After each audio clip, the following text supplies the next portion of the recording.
So they're asking what I have to do for these things. I'm recording right now. They want to know because it's high school, and as soon as I put something shiny in front of them, they all want to know what it is.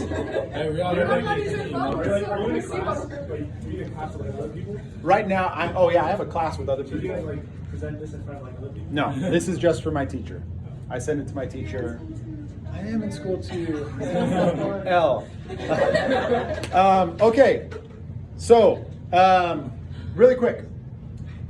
The White House says no more TikTok on government devices within 30 days. Has anybody heard this before? Has anybody heard about this story? Yes. Can anybody give me the gist of the why? Communism is bad. Communism's bad. Whoa, wait, hold on. Thank you, Emily, for raising your hand. I think that's the first time in class. China's using it as like surveillance. Like they were using it to like track what Americans are doing and like stuff like that. And just I don't know, get on these types of people like what we're doing, what we're talking about, stuff like that. Okay. Anybody else know about this story or know any details? Tyson. China's communist and communist is bad, and China owns TikTok. Okay, so China owns TikTok.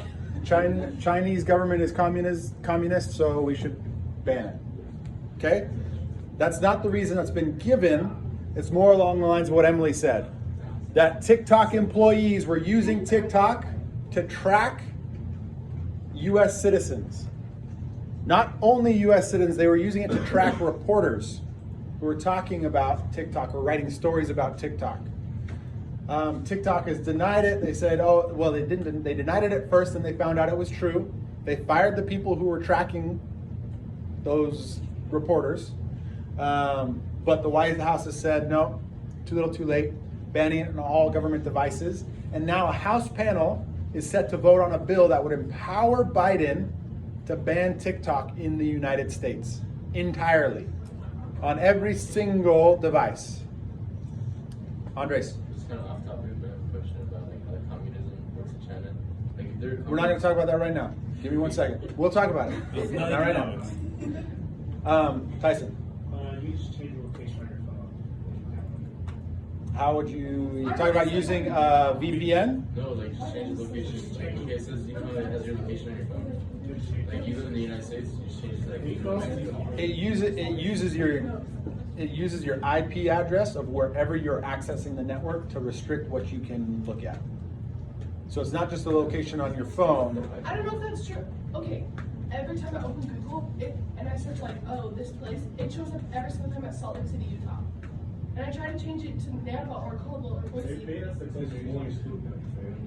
No, I'm just But either way, regardless, it would geo-restrict your access. Apps are smarter at this than you think. So like, they will restrict your access to apps. Like I've tried to use apps that are geo-restricted on a country and they just don't work. You open it up and it says, you are geo-restricted and you cannot access this content.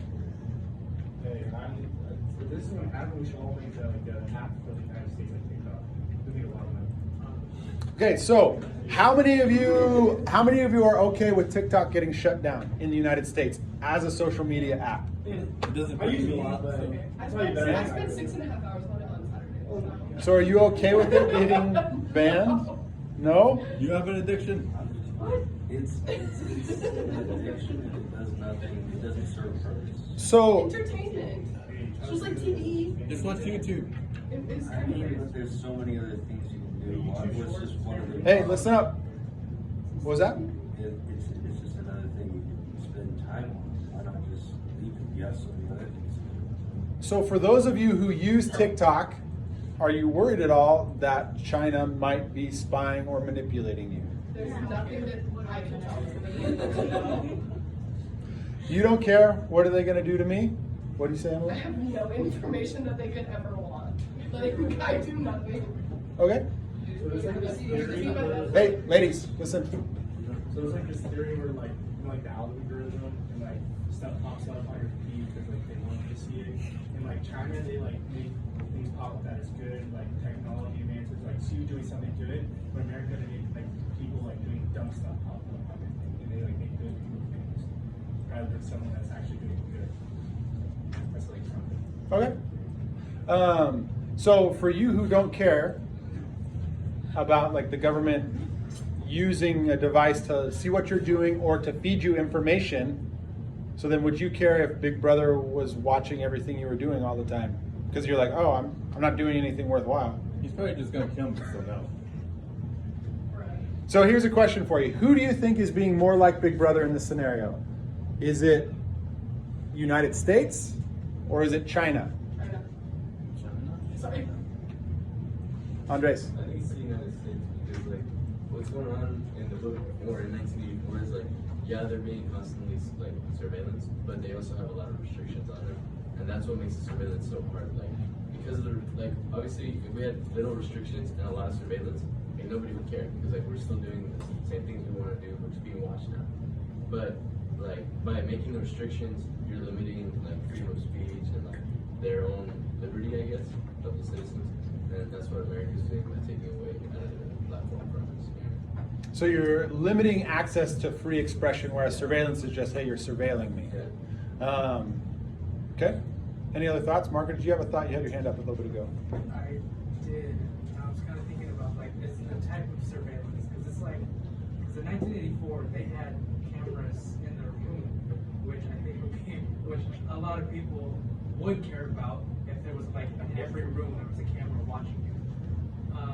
But you know, like what Andres was saying, if the surveillance is just what you do on the internet, but with less restrictions, then I think it would just blow over a lot of people. What if it was surveillance coupled with psychological manipulation? So, and what I'd say about psychological manipulation is feeding you propaganda. Slowly and like watering you down to think a certain way, to view the world a certain way, to agree with their ideology. Would you be okay with someone constantly feeding you little information like that and surveilling what you're doing? Amelia? Well, if they're doing it slowly and just feeding to us, I don't think we would notice. I'm not saying if you notice. Let's say I'm telling you, yes, they are doing this. Do you care? I should say, I do not have evidence that they are deliberately trying to manipulate what you think, but if I did have that information and I told you, yes, they are manipulating you, would you care? Ingrid, yes. You would care if someone was deliberately manipulating your thoughts and your train of thought? You don't want to be manipulated? I want to be able to like control what I think and how I feel when I see it. Like I want how to self-control. Self-determination. Yeah. You want to be able to control your own train of thought. Okay? Emily? I feel like it solely relies on how much you like depend your opinions on social media. Like for me, I could watch 1,000 ads about like Biden or Trump, and I could still have the same opinion regarding politics. So like they could be promoting like that one is better than the other, but I could still have the same opinion regardless of what the social media tells me to believe or what to think, and like however they advertise that. But I feel like it depends on how much you rely on social media to be like to make your Get your decisions for you. information. Yeah. I so terribly, I definitely want to conduct some sort of science experiment on you, like along the lines of Pavlov, to show you how subtle it can be, Oh, sure. but how manipulative Yeah, that'd be it fun. can be. Do it. Do it. I so want it, but I just told you about it. Mental conditioning. We're gonna forget by tomorrow. We're Gen Z. There's actually Why do you think TikTok so popular in the first place? We can't hold our attentions. Okay, so that's true. Okay, so something to think about. Again, more ties to 1984. Don't worry, darling. Another tie to 1984 in the entertainment world that Emily brought to our attention. Ashley brought a song. What was the song that you told us? Oh, that song my manager played? Yeah, a song your manager played that said, what was the 3 lines directly pulled from 1984? Do you remember? War is peace, ignorance is strength. So they pulled those 3 lines and dropped them into a song. We should just let the song. We will if you guys behave someday. How's that for ambiguousness? Okay. All right. Has everybody joined onto the Pear Deck? Okay.